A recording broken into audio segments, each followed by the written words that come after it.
Well, here we are in the acoustic number of the DVD. We try to make sure we have at least one that's fairly mellow, at least mellow most of the time.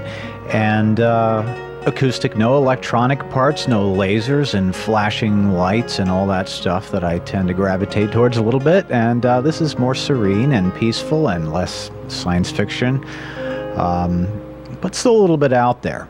And this was an interesting one in many ways.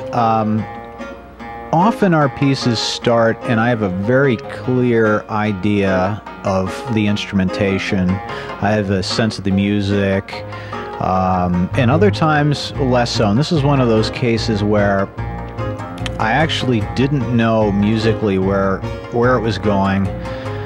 And, you know, Dave was asking me, okay, well, what are these different instruments going to do, or different components of the instrument? What are their ranges, and how will they play? And I just basically kept saying, I'm not really sure yet.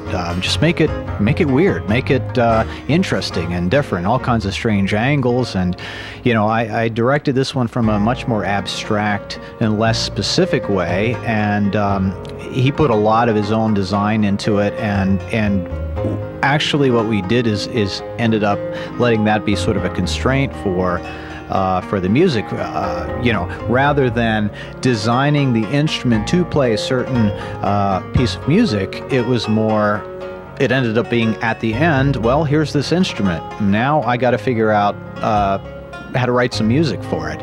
And literally it was pretty much completed, totally done, before I even began to write music. And I had no idea what to do with this thing. It was the last piece of music that I wrote. It was the last animation that we produced for Animusic 2. And I was a little concerned that I wasn't going to be able to come up with anything at all. But, well, here it is. I actually spent a lot of time going back and forth trying to figure out, what kind of music this thing would play. Because on one hand, I wanted it to be sort of the mellow piece, and on the other hand, it's so unusual and strange that it wouldn't make sense to have it play something that's very, just very normal sounding, sort of like the Aquaharp piece in Animusic 1, just very straightforward, very basic sort of chord progression and arpeggios.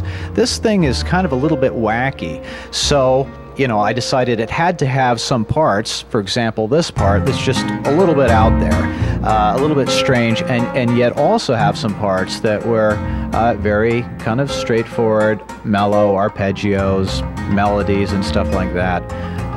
So I tried to sort of blend both together, and then I was worried about, do these different styles of music even go together, and is this the music that this instrument should really be playing? And I can just get myself to a point where I overanalyze and worry about it so much that I get myself all bound up and I can't go anywhere. So eventually I sort of had to just relax and go, okay, this seems to be working itself out. And so anyway, that's the story behind that one. The skies outside are actually 4 different skies, 4 different moons. And our original thought was to have a different sky out each window, even being a different time of day, to make it really surreal. But in the end, we ended up having it be basically evening out all 4 windows.